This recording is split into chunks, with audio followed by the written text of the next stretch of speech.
베드로후서 제1장.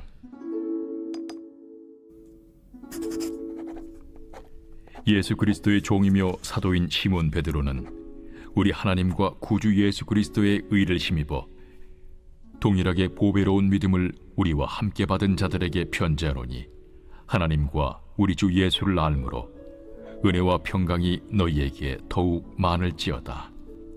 그의 신기한 능력으로 생명과 경건에 속한 모든 것을 우리에게 주셨으니, 이는 자기의 영광과 덕으로서 우리를 부르신 이를 알므로 말미암음이라. 이로써 그 보배롭고 지극히 큰 약속을 우리에게 주사, 이 약속으로 말미암아 너희가 정욕 때문에 세상에서 썩어질 것을 피하여 신성한 성품에 참여하는 자가 되게 하려 하셨느니라.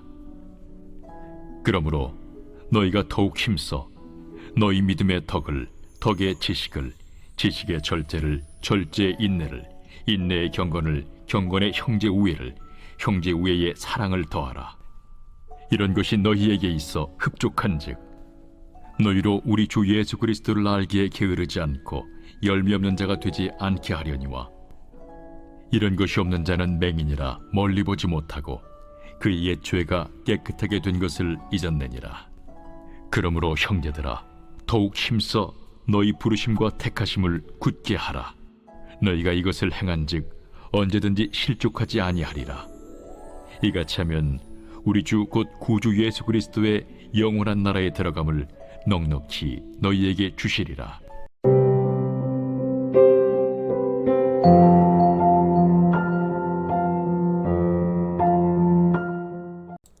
여러분 반갑습니다. 오늘도 큐티로 여는 기막힌 하루입니다. 본 말씀 베드로서 1장 1절부터 11절의 말씀입니다. 자, 이제부터 오늘 우리는 이 베드로 후서를 큐티하게 되었습니다. 이 베드로 후서의 배경을 잠깐 설명해 보겠습니다. 우리가 앞서 보았던 이 전서는 외부로부터 불어닥치는 거센 핍박이 교회에 막 불어닥치던 시기였습니다. 그리고 이제 우리가 보게 되는 이 후서는 그 외부의 고난이 계속되는 가운데 약 3, 4년쯤이 흐른 시점이었습니다. 자, 그러면 왜 사도 베드로는 3년 만에 다시 붓을 들어 이 편지를 쓰게 되었을까요? 초대교회가 당하는 이 외부의 핍박은 도무지 그칠 줄 모르고 계속되고 있었습니다. 그런데 이 고난이 길어지기 시작하니까 점차 교회 안의 성도들이 지쳐가기 시작했던 것입니다. 그런데 바로 이때 성도가 걸려 넘어지기 가장 쉬운 것이 바로 유혹입니다. 당시 초대교회 성도들은 외부의 환난과 시련이 길어지면서 피로감이 누적되고 있었습니다. 그런데 바로 그때 그 틈새를 파고들어 들었던 세력이 바로 이단과 거짓 교사들이었던 것입니다. 그들은 교회 안에 침투를 해서 거짓 복음으로 사람들을 유혹하면서 이렇게 믿어봤자 소용없다고, 내가 전하는 복음 한번 들어보라고, 이 복음이 너의 문제를 해결해 줄 수 있다고, 그렇게 성도들을 유혹하고 교회를 뒤흔들었던 것입니다. 그래서 베드로 전서가 외부적 고난이었다면 베드로후서는 내부적인 고난 때문에 쓰여진 책이다 라고 할 수 있는 것이죠. 자, 이렇게 사단은 우리가 믿는 복음에 의심과 혼란을 심어주고 또 복음에서 벗어나 구원에서 떨어뜨리기 위해 많은 이단과 거짓 선지자들을 일으켰습니다. 그리고 그것은 교회의 역사를 통해 아주 큰 효과가 있다는 것이 입증되었죠. 자, 그렇다면 우리의 구원을 이 뒤흔드는 외부의 고난, 더불어 내부의 고난으로부터 우리가 어떻게 하면 승리할 수 있겠습니까? 자, 먼저 첫 번째로 우리가 알아야 승리합니다.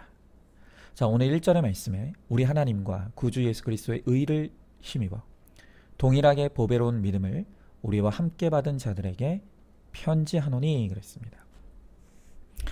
자, 베드로는 먼저 자신이 예수 그리스도의 종이라고 밝히면서, 또한 사도라고 밝히면서 사도인 자신과 같은 하나님과 예수 그리스도를 믿는 우리 모두가 보배로운 믿음을 함께 받은 자다라고 말합니다. 자, 여기서 이 보배라는 말은 값비싼 보물을 의미하죠. 어떤 의미에서 우리 모두는 다 인생의 보물을 찾는 사람이라고 할 수 있습니다. 어떤 사람은 학벌이 보물이라고 생각하기 때문에 열심히 공부합니다. 또 어떤 사람은 돈이 보물이라고 믿어서 돈 버는 일에 목숨을 겁니다.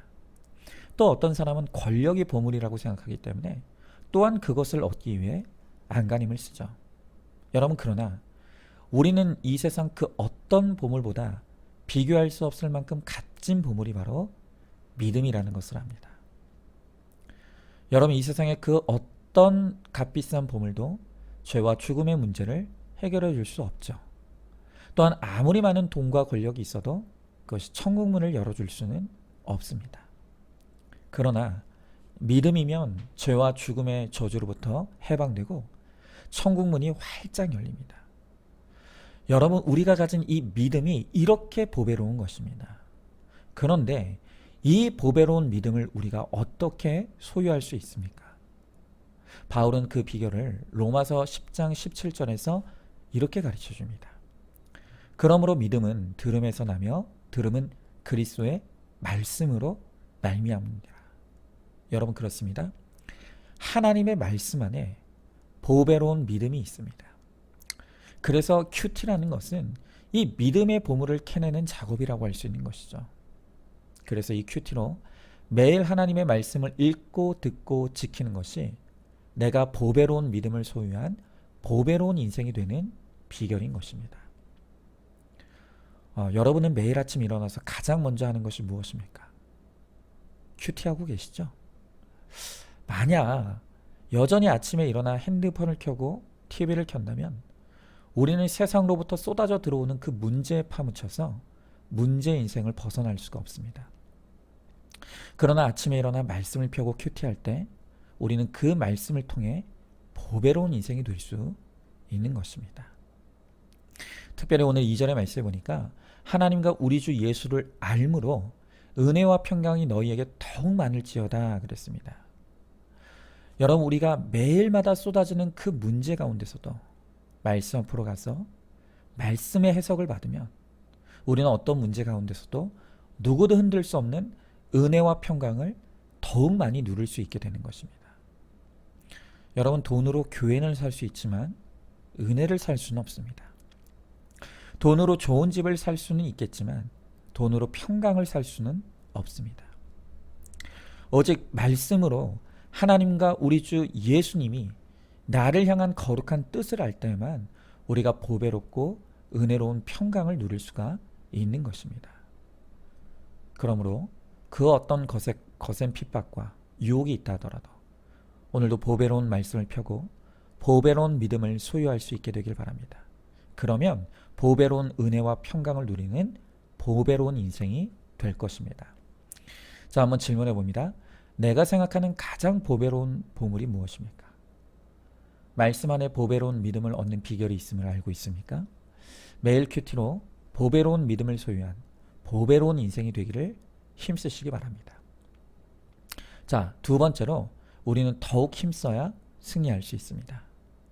자, 우리가 방금 보았던 1절부터 4절이 어떻게 우리가 믿음을 얻을 수 있는가, 이 문제를 다루었다면 이어지는 5절부터 7절은 그 믿음이 어떻게 하면 더 풍성해지고 더 많은 열매를 맺을 수 있는지를 설명해 주고 있습니다. 자, 그러면 우리가 이 믿음이라고 하는 신앙의 뿌리를 통해 어떻게 하면 더 많은 열매들을 맺어갈 수 있겠습니까? 바로 그 첫 번째가 덕입니다. 여러분, 이 덕이라는 것은 한마디로 정의하면 이기적인 인생을 넘어 이타적인 인생으로 나아가는 것, 이게 덕입니다. 여러분, 인간도 그렇죠. 갓 태어난 아기는요, 지극히 이기적입니다.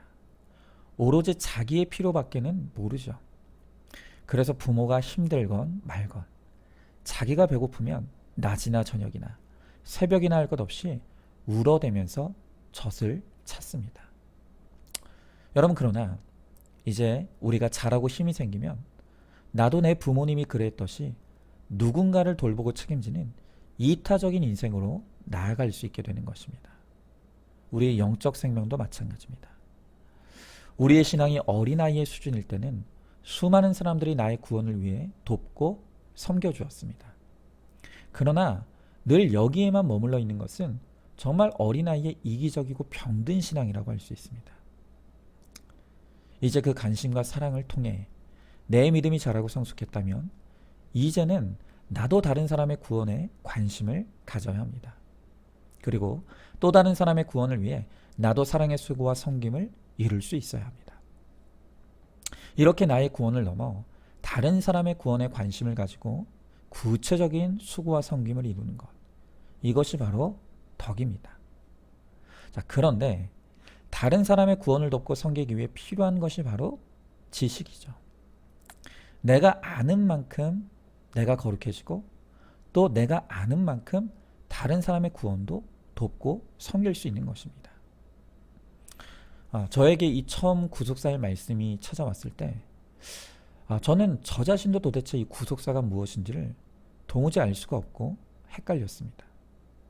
그런데 제가 이렇게 갈팡질팡하다가는 저도 저지만 저도 저 때문에 우리 교회도 큰일 나겠다 하는 이 위기감과 절박함이 들었습니다. 그래서 정말 제가 살고 우리 교회가 살기 위해서 저는 안산과 또 우리들 교회가 있는 판교를 오가면서 정신없이 양육받고 훈련받았습니다. 그리고 또 열심히 김양재 목사님의 책과 설교도 들었습니다. 그렇게 저의 말씀의 지식이 쌓여가니 점점 저의 구속사가 선명해지고 또 제가 아는 만큼 성도들에게 설교도 할 수 있게 되고 또 양육과 훈련도 할 수 있게 되었습니다. 여러분, 그런데 저는 지금도요, 저의 거룩과 성장을 위해 매일 큐티하고 또 책을 읽고 또 설교와 간증을 듣는 일에 힘쓰고 있습니다. 왜냐하면 이 하나님을 아는 지식에는 끝이 없기 때문입니다. 여러분, 내가 아는 만큼만 성장할 수 있습니다. 또 내가 성장하는 만큼만 내 가정과 지체들의 구원을 책임질 수가 있습니다. 그래서 우리는 말씀을 알아가는 이 일을 게을리해서는 안 되는 것입니다. 그리고 그 다음에 오늘 성경이 이야기하는 것이 절제입니다. 여러분, 이 세상에서 제일 무서운 사람이 책 한 권 읽고 다 안다고 착각하는 사람이라고 했습니다. 우리가 믿음이 성장하고 또 지식이 쌓여가면 그때 가장 경계해야 될 것이 바로 교만입니다. 조금 믿음이 자랐다고, 조금 뭔가 지식이 생긴다고 교만해지는 순간 우리는 오히려 하나님을 몰랐던 때보다 더 퇴보하고 타락할 수 있습니다. 그래서 우리가 믿음이 자라고 덕이 자라고 지식이 자랄수록 날마다 두려운 마음으로 우리 안에 이 치고 올라오는 교만을 끊임없이 경계하고 절제하는 마음을 가져야 하는 것입니다. 성경은 우리가 섰다고 생각하는 바로 그 순간 넘어지게 된다고 경고하지 않습니까? 그러므로 우리는 우리의 교만에 대해 절제하고 또 절제하면서 겸손히 날마다 말씀으로 믿음과 덕과 지식을 쌓아가야 하는 것입니다. 그리고 그 다음 단계가 바로 인내죠. 우리는 나와 타인에 대해 무한한 인내를 가져야 합니다. 이렇게 나의 거룩과 또 다른 사람의 구원을 위해 힘쓰지만 여러분, 사람의 변화라는 것은 정말로 오랜 시간을 필요로 합니다. 오죽하면 김양재 목사님은 한 사람의 온전한 거룩이 이루어지기까지 그 사람이 하나님 없이 살아왔던 딱 그 세월만큼의 시간이 필요하다고 그렇게 말씀하시죠. 여러분, 그래서 조급함은 우리의 거룩의 최대의 적입니다. 오직 인내하는 자만이 거룩의 열매를 맺고 구원의 열매를 맺을 수가 있는 것입니다. 그래서 우리는 당장 내 눈앞에 보이는 것이 없다 할지라도 우리의 방향과 목적지가 옳다면 결국엔 승리하게 될 것을 믿고 오늘도 인내로서 우리의 십자가의 길을 잘 걸어가야 합니다. 그리고 그 다음은 경건입니다. 여러분, 이 경건은 하나님을 두려워하는 마음입니다. 우리가 믿음으로 살다 보면 언제나 성령 충만, 말씀 충만한 게 아닙니다. 조금만 평안해지고 조금만 배가 부르고 등이 따뜻해지면 우리도 모르게 나태함이 몰려오고 세상 죄와 욕심에 눈을 뜨게 됩니다. 근데 문제는 우리 스스로가 그 악과 죄를 인지하고 이길 힘이 없다는 것입니다. 그래서 주님은 스스로 깨우치지 못하는 우리를 위해 그때그때 필요한 고난의 사건으로 우리를 찾아와 주시는 것입니다.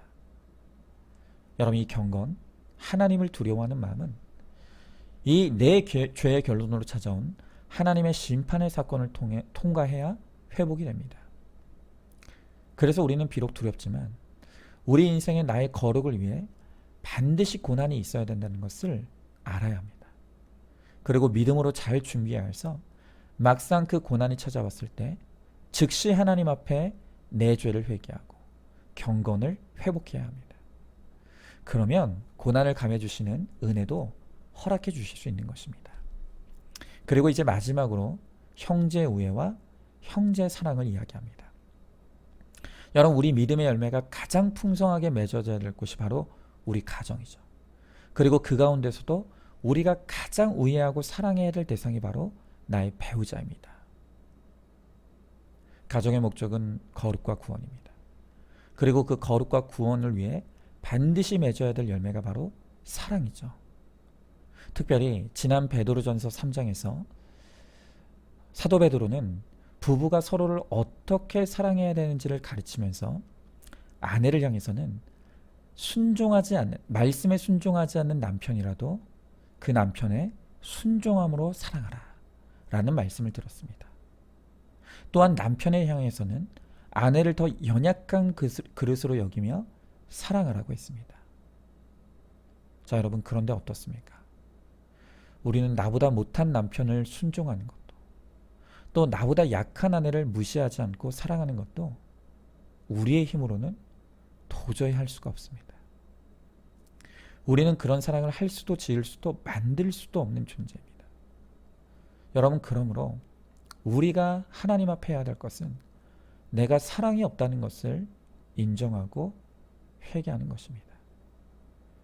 그리고 하나님께 정말 무시가 되는 남편에게 순종할 수 있는 마음을 주시기를, 그리고 나보다 약한 아내를 존중하고 사랑할 수 있는 마음을 주시기를 위해 하나님 앞에 끊임없이 구하고 또 구해야 하는 것입니다. 그렇게 우리의 믿음이 자라고 열매 맺기를 힘쓸 때 우리는 누구도 흔들 수 없는 믿음으로 풍성한 열매를 맺게 될 것입니다. 자, 질문해 봅니다. 신앙생활을 오래 했어도 내 믿음이 자라지 못하고 있지는 않습니까? 이 열매의 목록 중에 나는 지금 어느 부분에 막혀 있습니까?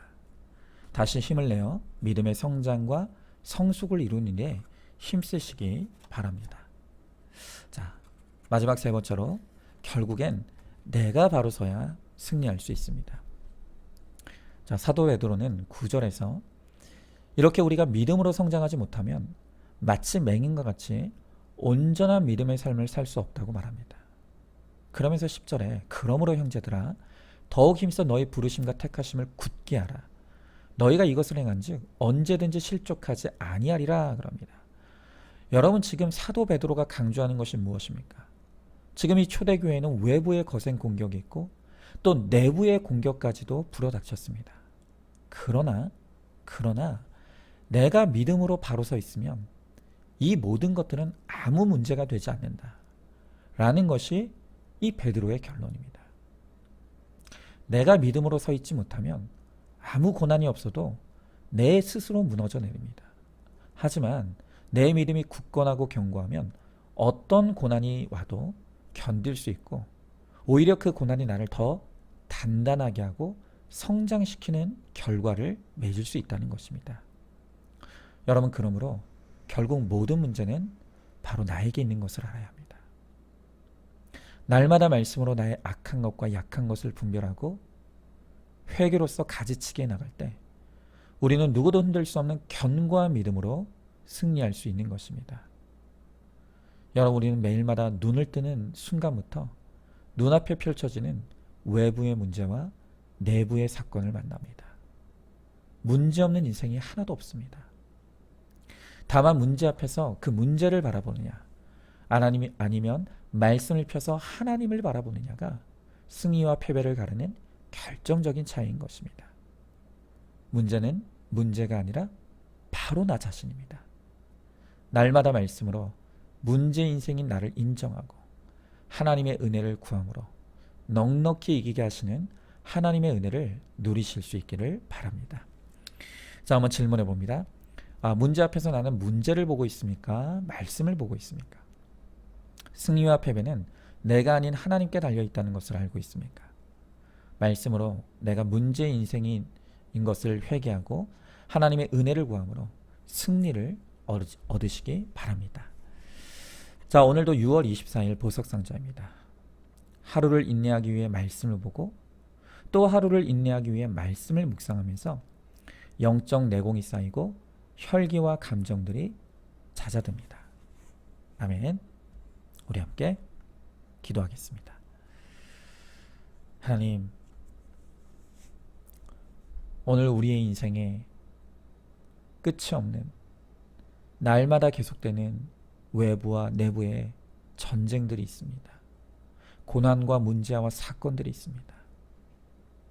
하나님, 그러나 오늘 우리가 아무리 많은 고난이 있다 할지라도 우리가 믿음의 반석 위에만 서 있다면, 우리가 하나님의 말씀에만 붙들려 있다면 우리는 절대 넘어지지 아니하고 반드시 승리하게 되리라고 오늘 주님이 우리들에게 약속해 주십니다.